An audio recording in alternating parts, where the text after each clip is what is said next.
How's everything going, man? Good, bro. We just up in upstate New York right now with my wife and her family. My wife's from up here, and it's apple picking season, so we spent the last couple of days picking apples, and now we're about to go over a friend's house and make apple cider with said apples.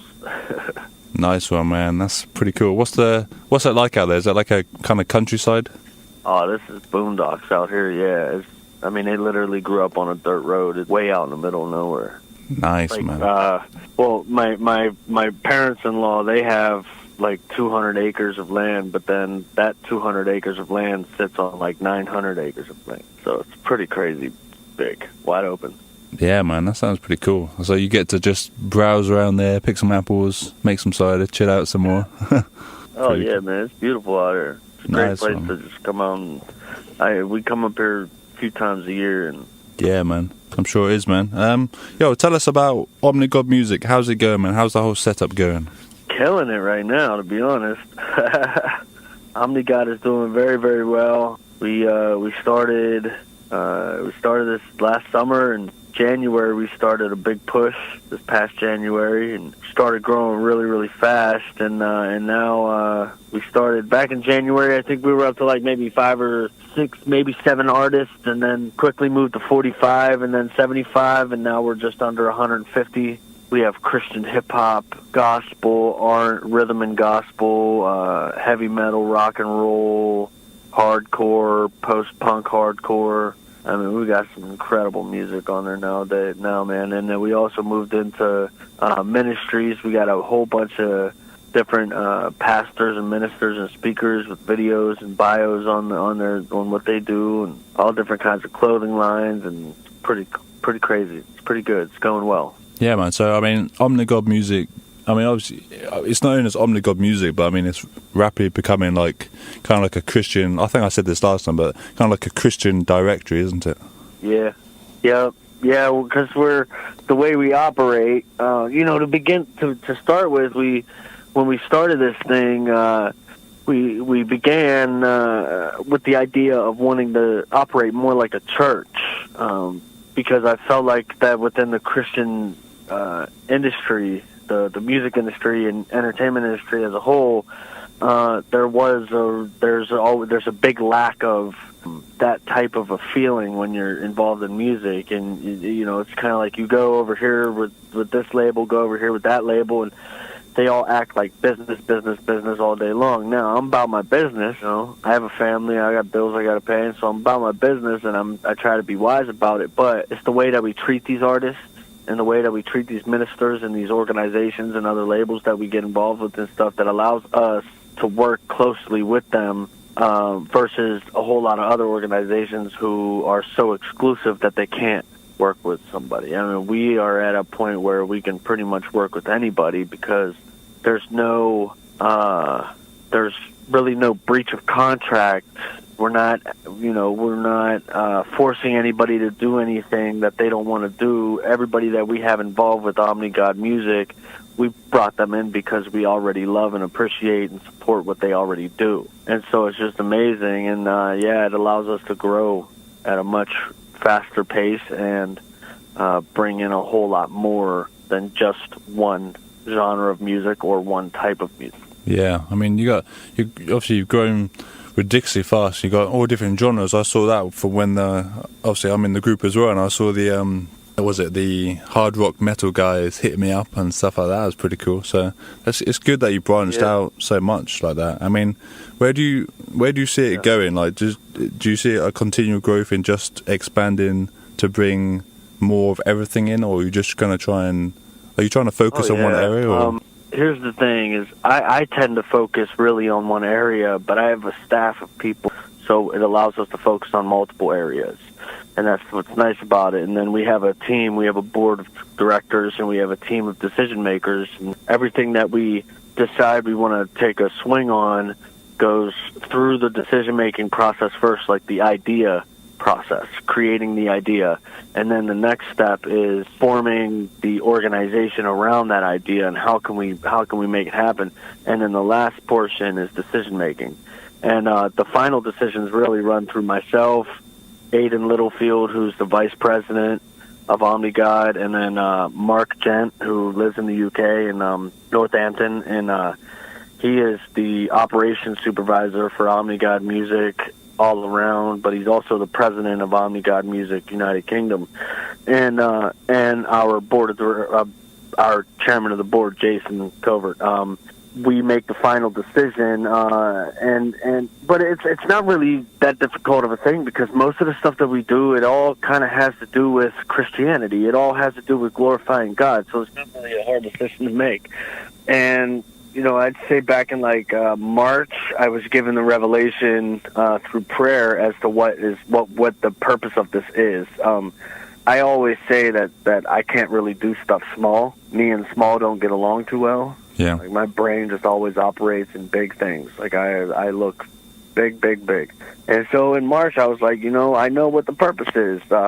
Within the first 5 years, we're gonna build the largest record label in history, and that's all to glorify God. And then within the first 10 years, we will build the largest movie production, TV production company in history. Wow, so you're actually planning that far ahead. So you're saying that it's going to preach out in music, and you want to... Where did the idea for movies come along? Well, entertainment altogether is, we're very much interested in entertainment, clothing, fashion, all that kind of stuff. So TV and movies, and I've always wanted to get into TV and movies, so it wasn't really a hard decision for me to make. And if you look around inside, we have some people in OmniGod Music that have already been on TV and are on TV now and acting in movies and all that stuff. I mean, Pyrex, who goes by Kodak White right now, he was in the Making of the Murder, I believe. He was in a documentary on Netflix. Miss Tiffany was recently on Sugar Queen. It's either Queen Sugar or Sugar Queen. It's a TV show on Oprah Winfrey Network. And Miss Tiffany's on our label as well. And then our head of security, Jason Lineman, he lives in Atlanta, Georgia. He's been in 2 different movies the last month or so. We're shot in a couple movies.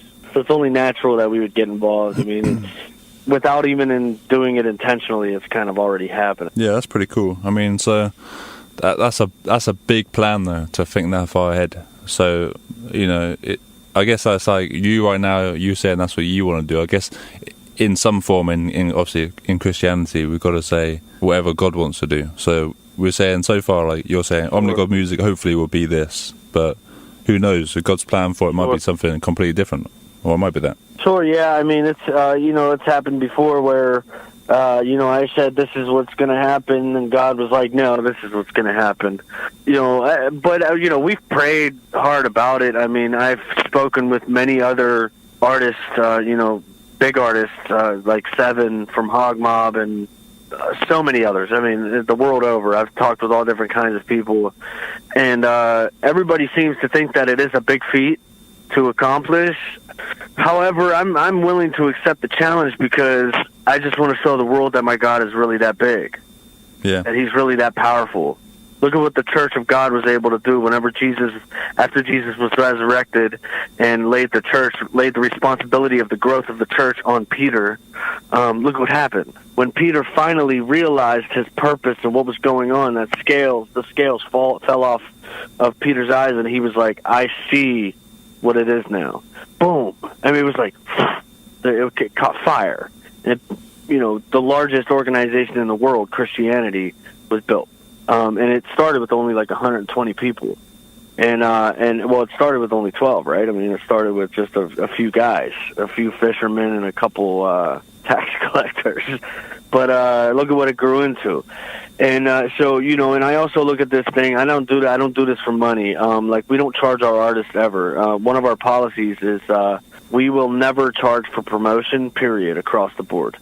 Now, if an artist were to decide that they want to throw a couple of bucks in to boost the promotion, to add some things, Google AdSense and stuff like that, because that all costs money, then they can do that, and we'll go ahead and do that, but we won't charge for the labor, because that's just, I saw so many companies within Christian music always trying to make a buck, and I said, you know what, I'm gonna be that one that's gonna sacrifice. I'm not gonna charge artists for promotion. And I've had people around the block say, hey, you you know, how you gonna do? You got to charge for promotion. You got to do that, and I'm not going to. I'll let everybody else do that. Which it's okay if other people want to do that. Just for OmniGod, we're gonna keep it OG. We're not charging a penny for promotion for life. That right there, my friend, is something that is special to the industry, and that's what's allowing the growth to be so fast. Yeah, well, that's good. I mean, who knows where it's going to go, but I wish you all the best with it, because at the moment it's definitely grown to a place where, you know, people start recognizing it more and more, and it's going to continue to grow, because if you're making that statement, which is a big statement to say you're going to keep everything free and more or less anybody's welcome, then, you know, because everyone wants free promotion, don't they? So more or less it's probably going to get mad, isn't it, at some point? But you know what though, brother? I don't know. You'd be surprised, man. I have some artists that are like, no, I'm good, thanks. I don't know why. I don't understand. I think it's pride. That's what I think. I think if an artist turns down free promotion and the opportunity to yoke with a whole bunch of other godly artists and create unity, if they turn that down, I can't imagine it's anything else but pride. I don't know what would cause a person to turn down an opportunity like that. I look at it from my own point of view and put the shoe on my foot. You know, what would it be in my life if I said, no, I'm good? It would, for me personally, it would have to be pride. There's nothing else that would keep me in the way. Pride and ego. And just because we're Christians doesn't mean that we're perfect. Doesn't mean we don't suffer from pride and ego. I'm not immune to it myself, you know. But some do. Some be like, no, I'm good. But others, those smart ones, they bite, and then we add them into our forums and bring them in, and they quickly see what's cracking, what's happening.